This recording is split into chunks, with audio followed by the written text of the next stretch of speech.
그리스 신화를 보면 피그말리온이라는 한 조각가가 나옵니다. 이 조각가가 어느 날 상아를 가지고 한 여인을 조각했습니다. 열심히 잘 조각했더니 이 여인이 너무 아름다운 거예요. 그래서 이 사람이 우습게도 자기가 조각한 이 조각상과 사랑에 빠지게 됩니다. 조각상을 사랑하게 됐어요. 그래서 날마다 신에게 비는 겁니다. 제발 이 조각상이 사람이 되게 해주십시오. 너무나 간절히 비는 이 기도를 신이 들었습니다. 아프로디테의 여신이 그의 정성과 사랑을 보고 그 조각상을 실제 생명을 불어넣어서 사람으로 만들었다. 그래서 이 사람이 조각상이었던 여인과 결혼해서 아이를 낳고 잘 살았더라라는 웃기지도 않는 이야기가 있습니다. 말도 안 되는 이야기죠. 여러분 믿지 마십시오. 일어날 수 없는 일입니다. 그런데 여기서 나온 한 단어가 있는데 피그말리온 효과라는 단어입니다. 이게 무슨 뜻이냐면 내가 누군가를 향해서 기대감을 갖고 관심을 갖고 사랑을 베풀고 그렇게 하다 보면 그 사람이 실제로 긍정적인 변화가 일어나더라라는 겁니다. 하버드 대학의 한 교수님이 한 초등학생을 대상으로 실험을 했습니다. 전교생을 불러 모아놓고 지능 검사를 했어요. 그런데 이 지능 검사 결과와 상관없이 그냥 무작위로 20%의 학생을 뽑아다가 그들의 명단을 작성해서 선생들에게 줬습니다. 교사들이 그것을 받아봤을 때 이렇게 말합니다. 이 학생들이야말로 지능이 아주 높은 상위 20%의 학생들입니다. 앞으로 성적 향상이 기대되는 그런 학생들입니다. 라는 거짓 정보를 줬습니다. 8개월 후에 이 교수가 다시 이 초등학교에 방문했을 때 어떤 일이 일어났느냐?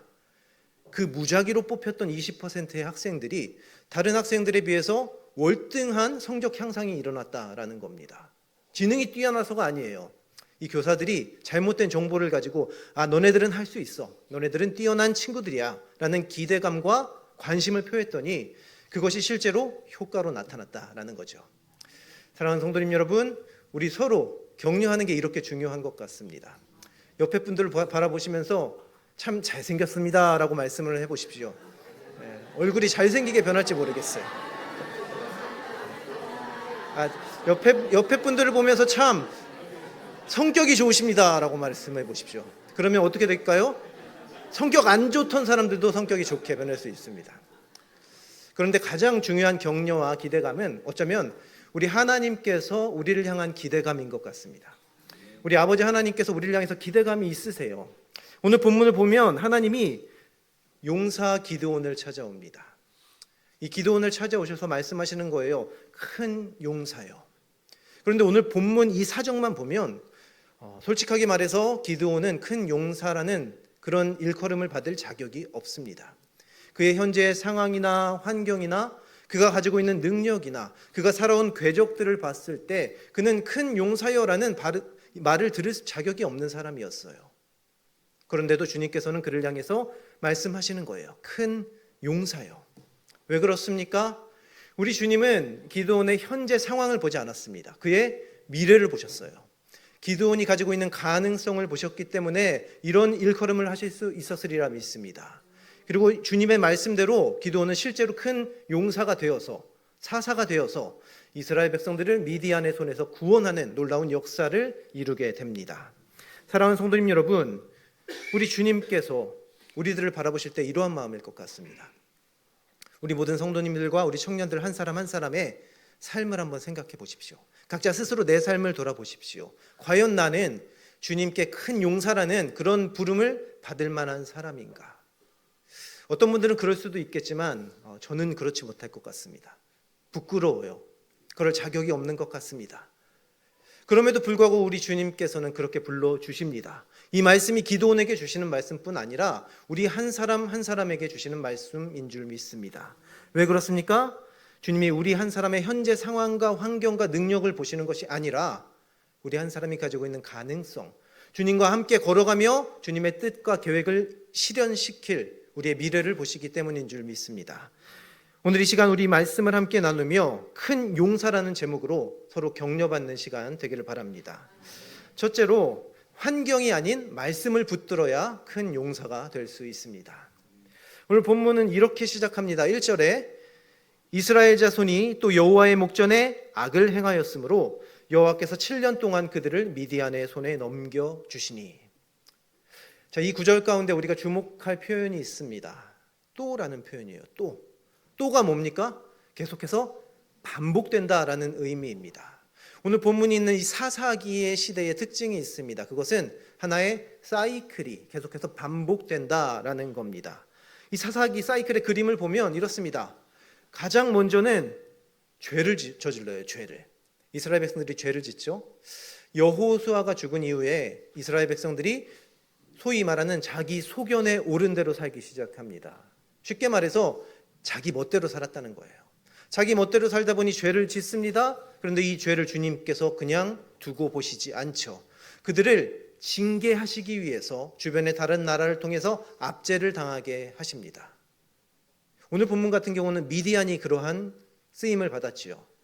자, 그러면 이스라엘 백성들이 힘들잖아요. 어렵잖아요. 그래서 하나님께 부르짖기 시작합니다. 하나님, 제발 우리를 좀 살려주십시오. 살려주십시오라고 부르짖습니다. 그럼 이제 그래, 너희가 나를 찾는구나 라며 주님께서 그들을 구원하여 주시기 위해서 큰 용사, 사사를 보내시는 겁니다. 그래서 사사가 있는 동안에 그들이 구원받습니다. 살만해집니다. 그런데 사사가 죽자마자 어떻게 됩니까? 그들은 또다시 타락합니다. 또다시 그 믿음을 내려놓게 되는 거예요. 이게 계속해서 반복되는, 이 사이클이 반복되는 것이 바로 이 사사기 시대의 이야기입니다. 오늘 본문에서도 마찬가지죠. 이 사이클이 시작되는 단계입니다. 자, 그렇다면 이스라엘 백성들은 왜 이 어리석은 사이클을 계속해서 반복하고 있습니까? 다른 이유가 없습니다.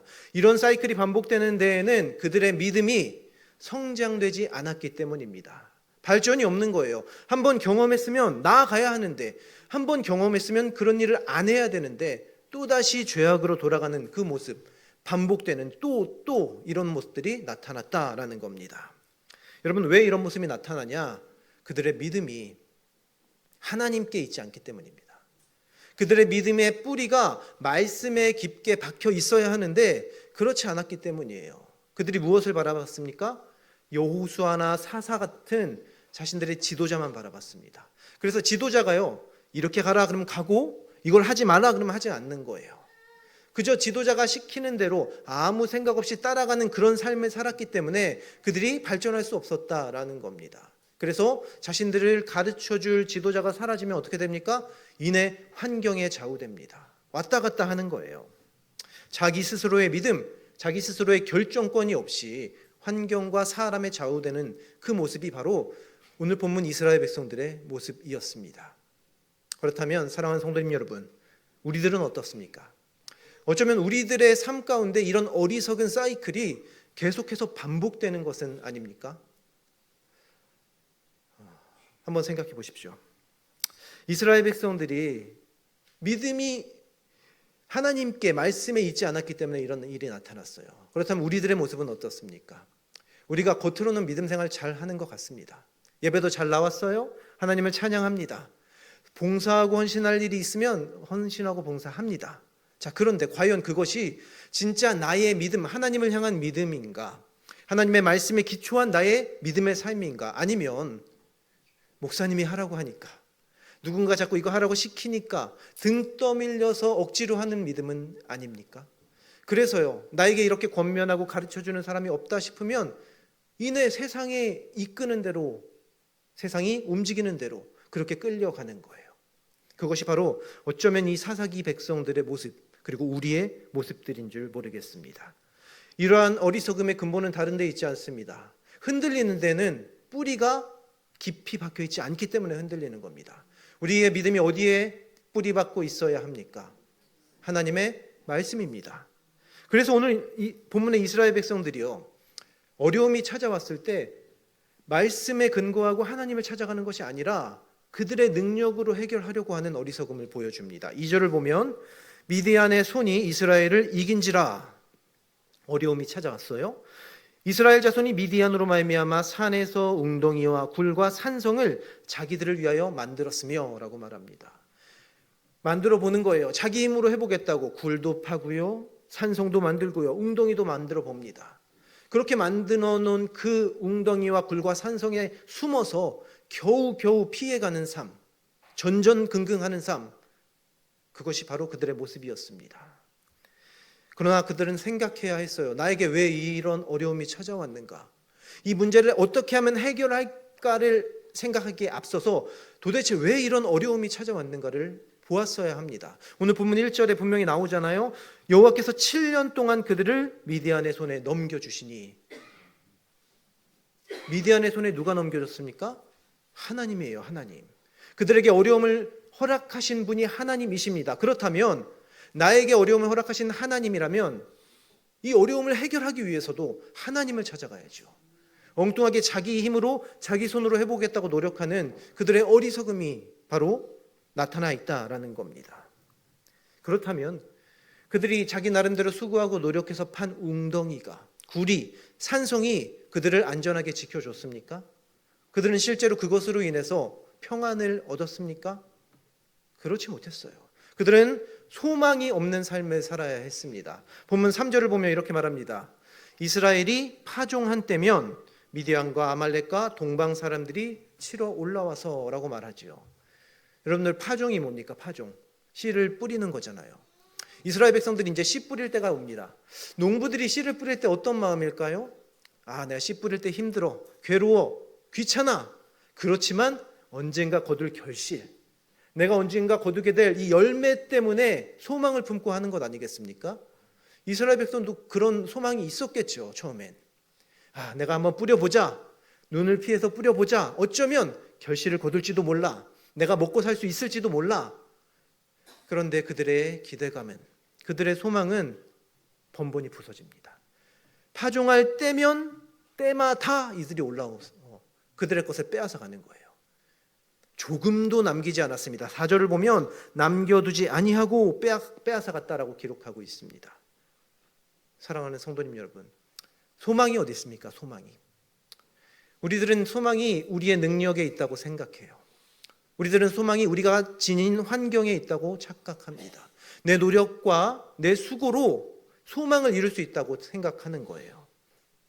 그러나 주님께서 이스라엘 백성들에게 미디안을 보내신 이유는 소망이 우리에게가 아니라 하나님께 있음을 알게 하기 위함이었습니다. 6절을 보면 이스라엘 백성들이요, 너무 힘들어서 부르짖어요. 하나님께. 하나님 좀 살려주십시오. 못 살겠습니다 라고 부르짖기 시작합니다. 이때 우리가 주목할 게 있습니다. 이스라엘 백성들의 부르짖음에 반응하셔서 하나님께서 지금 누구를 보내시는가? 하나님은 강력한 군대를 보내주지 않습니다. 하나님은 강력한 지도자를 보내주시는 게 아니에요.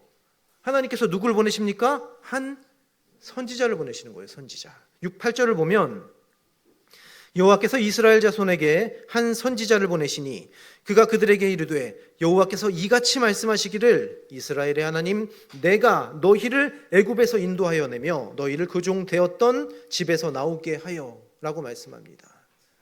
지금 이스라엘 백성들은 구원자를 찾고 있는데 하나님은 구원자가 아니라 선지자를 보내시는 거예요. 이스라엘 백성들은 자신을 구원할 강력한 힘을 원하는데 하나님은 강력한 힘 주시기 전에 그 어려움의 원인이 되었던 죄의 문제를 해결할 수 있는 말씀을 지닌 선지자를 보내셨다라는 겁니다. 사랑하는 성도님 여러분, 우리 청년 여러분, 우리가 살아가는 세상에 소망을 보기 힘듭니다. 특별히 우리 청년들이 더 그런 것 같습니다. 오늘날 청년 세대의 가장 큰 고민거리는 아마도 취업일 겁니다. 취업. 많은 사람들이 직장을 찾기 위해서 노력하고 고생합니다. 우리 청년들 가운데서도 직장을 찾기 위해서 노력하고 고민 가운데 있는 청년들이 있습니다. 실제적인 문제예요. 그런데 안타깝게도 이러한 문제, 이런 어려움은 앞으로도 계속될 거라고 많은 전문가들이 입을 모읍니다. 실제로 2025년 2월 청년 실업률이요 7%였습니다. 그런데 더 절망적인 것은 2024년 평균은 5.9였다는 거예요. 1% 이상 올라갔어요. 올해 2026년 2월엔 어떨까요? 7.7%가 됐습니다. 계속해서 올라가고 있는 상황이에요. AI가 발달하고 있습니다. 그래서 과거에는 시니어 직장 안에서 높은 계층에 있는 사람들이요, 신입을 뽑으면 자기 일을 하면서 신입을 가르치면서 이중 일을 해야 했어요. 그래도 이제 길러야죠. 그런데 이제는 AI가 나왔습니다.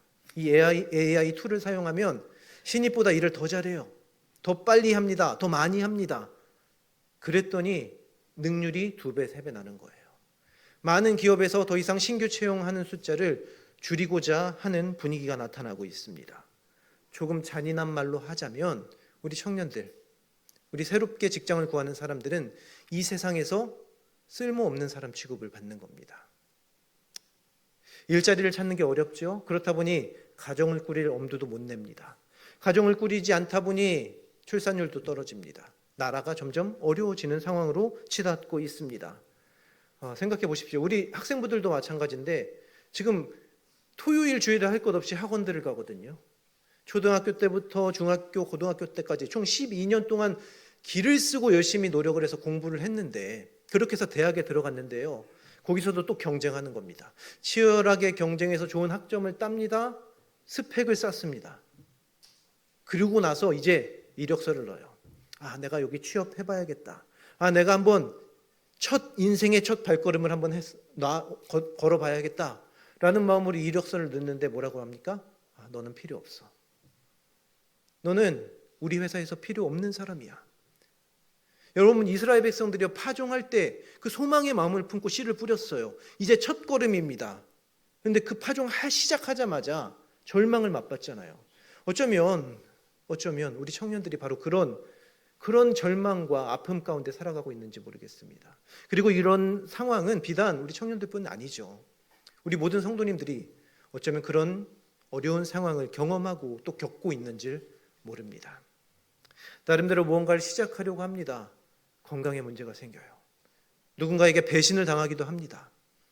때때로 내가 이 정도면 할 수 있겠지라고 생각했는데 내가 상대해야 할 경쟁자가 너무 강력해요. 미디안 군대처럼 말이죠. 그럴 때 어떡합니까?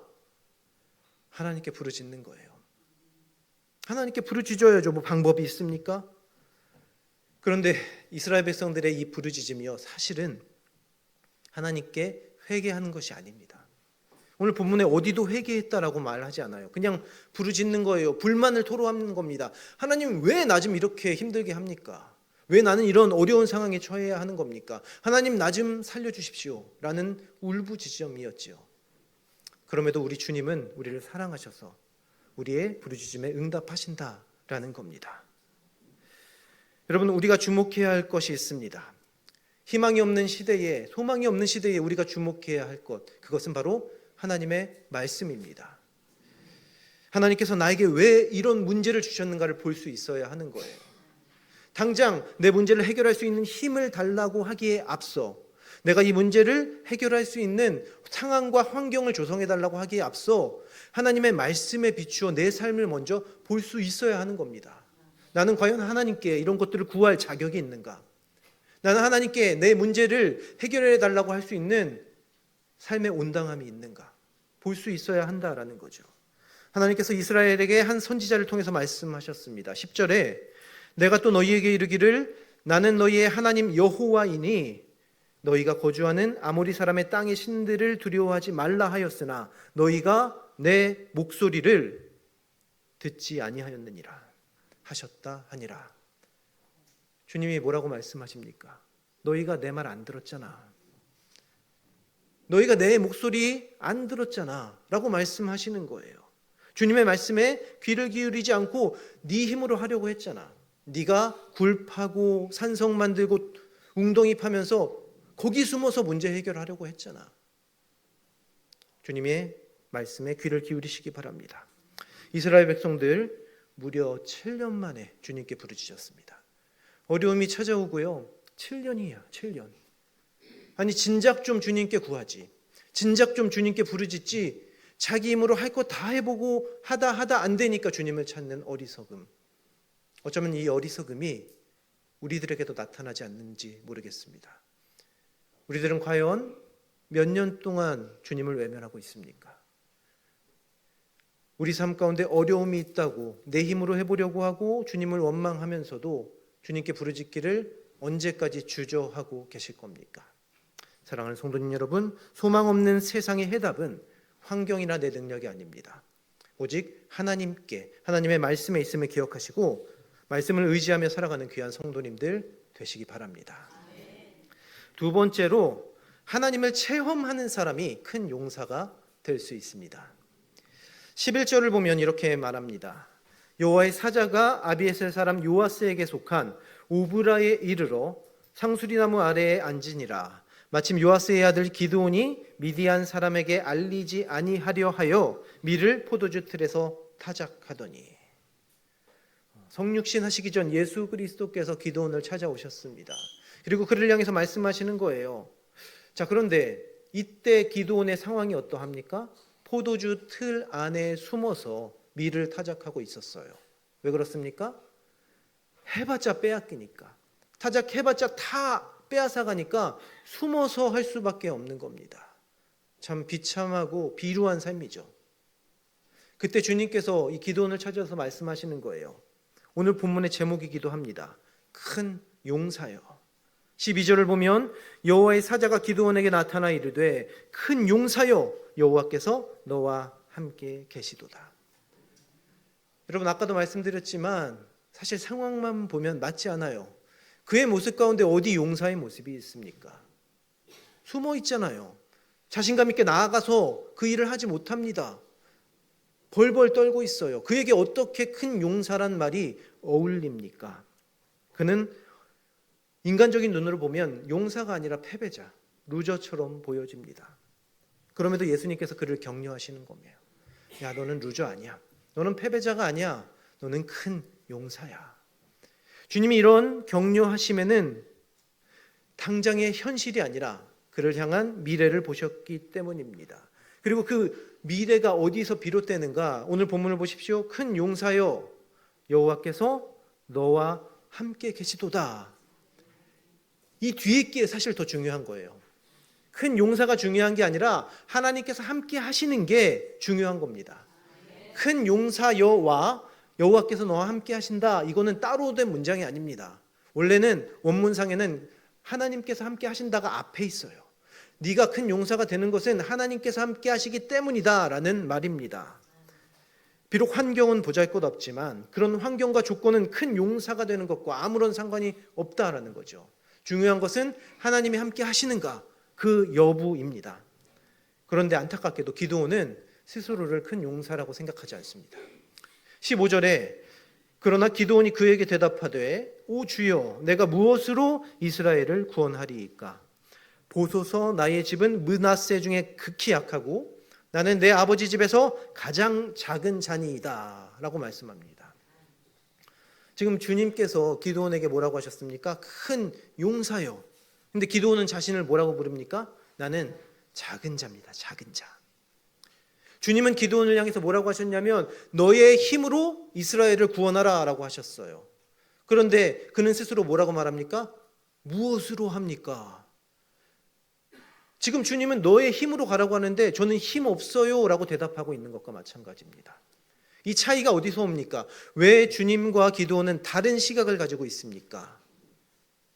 기드온의 말을 잘 들어보십시오. 13절을 보면 기드온이 그에게 대답하되 오 나의 주여 여호와께서 우리와 함께 계시면 어찌하여 이 모든 일이 우리에게 일어났나이까? 또 우리 조상들이 일찍이 우리에게 이르기를 여호와께서 우리를 애굽에서 올라오게 하신 것이 아니냐 한 그 모든 이적이 어디 있나이까?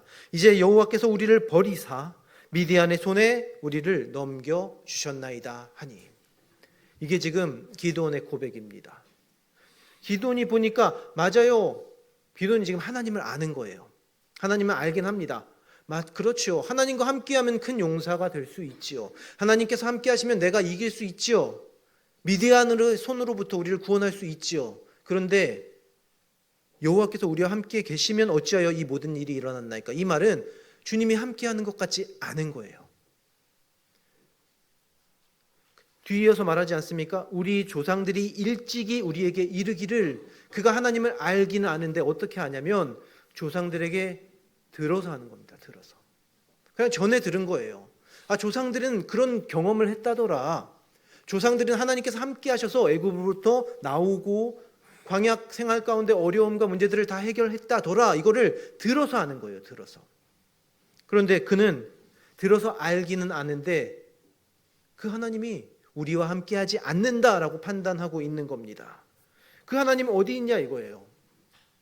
아니 조상들과 함께한 하나님 왜 우리와 함께하지 않냐 이거죠. 그러면서 심지어 뭐라고 말합니까? 하나님이 우리를 버렸다. 이렇게까지 말하는 기드온의 모습입니다. 이게 웃기는 말이죠. 솔직하게 따져봅시다. 하나님께서 이스라엘 백성들을 버리셨습니까? 아니면 이스라엘 백성들이 하나님을 버렸습니까? 반대로 한번 생각해 보십시오. 하나님이 우리를 버리셨습니까? 우리가 하나님을 버렸습니까?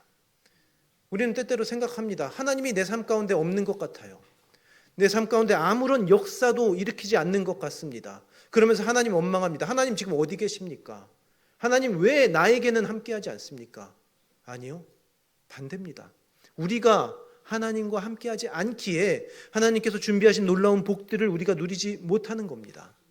이 어리석음, 이 착각, 이게 어디서 오냐면 체험을 못한 거예요. 그냥 조상들에게 듣기만 한 겁니다. 나는 그런 걸 경험한 적이 없다 이거예요. 그러니까 하나님이 우리와 함께하는지 모르죠. 모릅니다. 내가 겪어보지 않고는 모르는 거예요. 사랑하는 성도님 여러분, 우리들은 과연 주님을 체험하는 삶을 살고 있습니까? 우리의 믿음이 성장하지 않는 것, 우리가 마치 하나님이 없는 것처럼 그렇게 느끼면서 살아가는 것은 어쩌면 우리 삶 가운데 주님이 역사하시는 것을 체험하지 못하기 때문일 것입니다.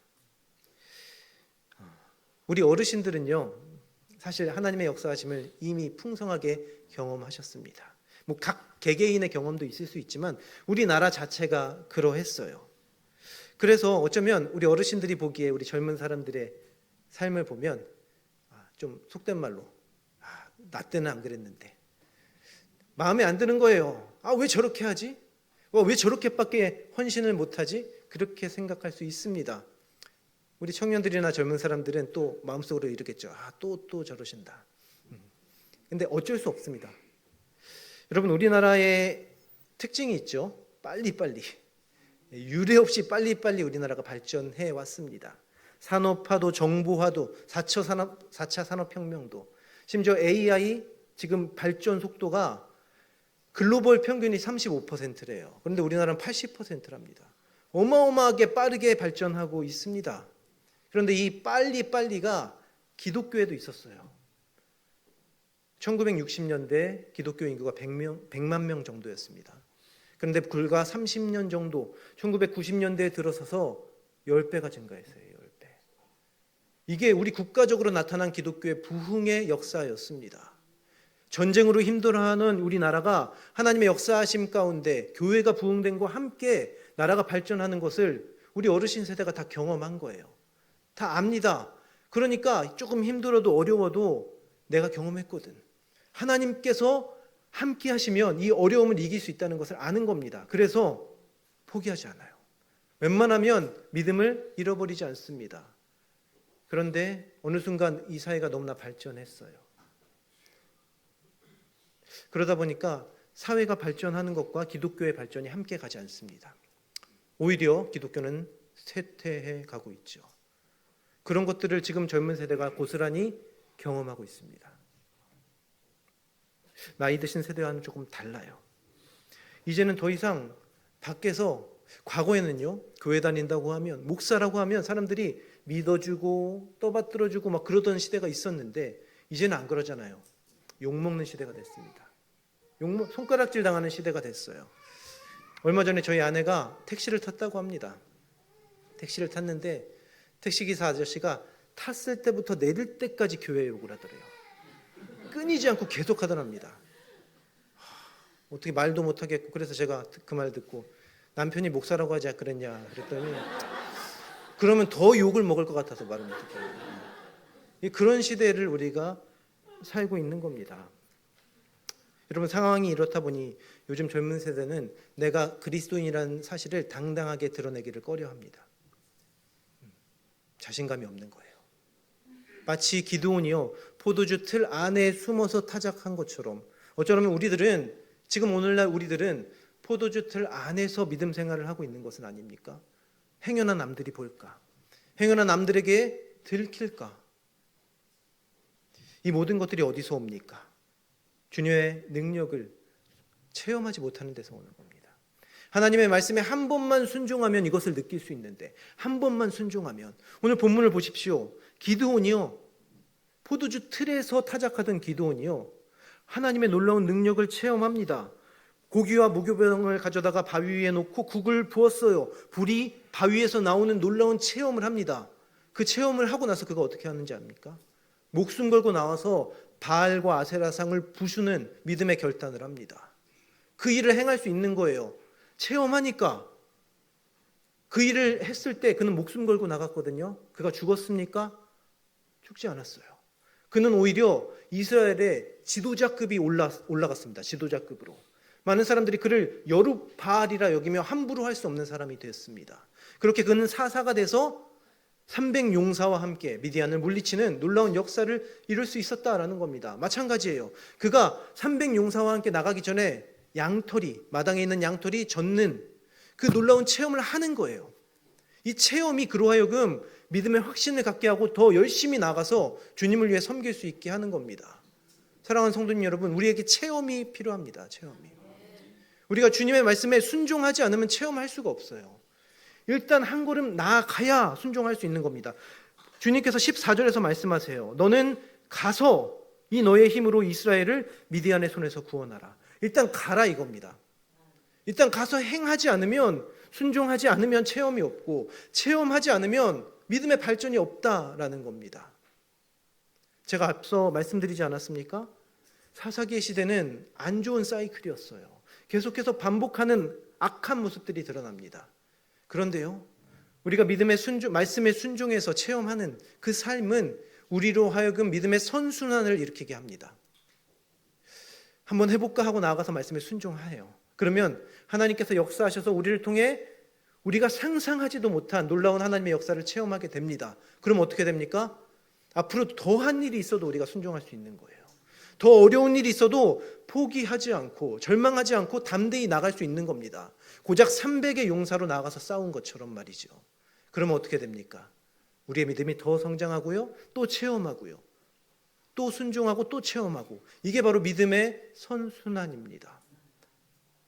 지금까지 우리의 삶 가운데 자리 잡고 있었던 사사기 백성들의 어리석은 반복들, 좋지 못한 사이클을 이 시간 다 내버리기를 원합니다. 그리고 그 우리의 삶의 자리에 하나님의 말씀에 담대히 순종하여 주님의 말씀을 통해 능력을 체험하고 또 순종하는 아름다운 선순환이 우리의 삶 가운데 온전히 나타나기를 원합니다. 사랑하는 성도님 여러분, 환경, 우리 주변에 있는 지금 당장 내가 처한 상황, 내가 가지고 있는 능력과 내가 지금까지 어떤 삶을 살아왔는지 이런 것도 중요하지 않습니다. 사사기에 나오는 사사들 있지 않습니까?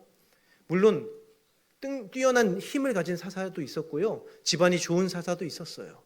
그런데 그 중간에 보면 왼손잡이, 이 사람 말은 왼손잡이인데 사실은 오른손에 장애를 입은 사람입니다. 장애인이었어요. 여성도 나옵니다. 오늘 본문의 기도원 보십시오. 나는 지극히 작은 자입니다라고 말할 수밖에 없는 상황들. 입다라는 사람은요, 불량배들과 어울리던 사람이었어요. 그러나 과거의 삶이 어쩌했든, 내가 지금 처한 상황이 어떠하든, 내가 가진 능력이 어떠하든 상관없이 우리가 주님께 쓰임받고자 하는 결단과 마음만 있다면 우리 주님께서 우리를 통해 주님의 사역을 이뤄나가시리라고 믿습니다. 주님께서 우리의 믿음을 보시고 우리의 헌신과 순종을 보시고 우리를 큰 용사라 불러주십니다. 이 시간 모든 성도님들 믿음의 큰 용사로서 하나님께 쓰임받는 귀한 역사가 우리 삶 가운데 나타나기를 원합니다. 기도하겠습니다.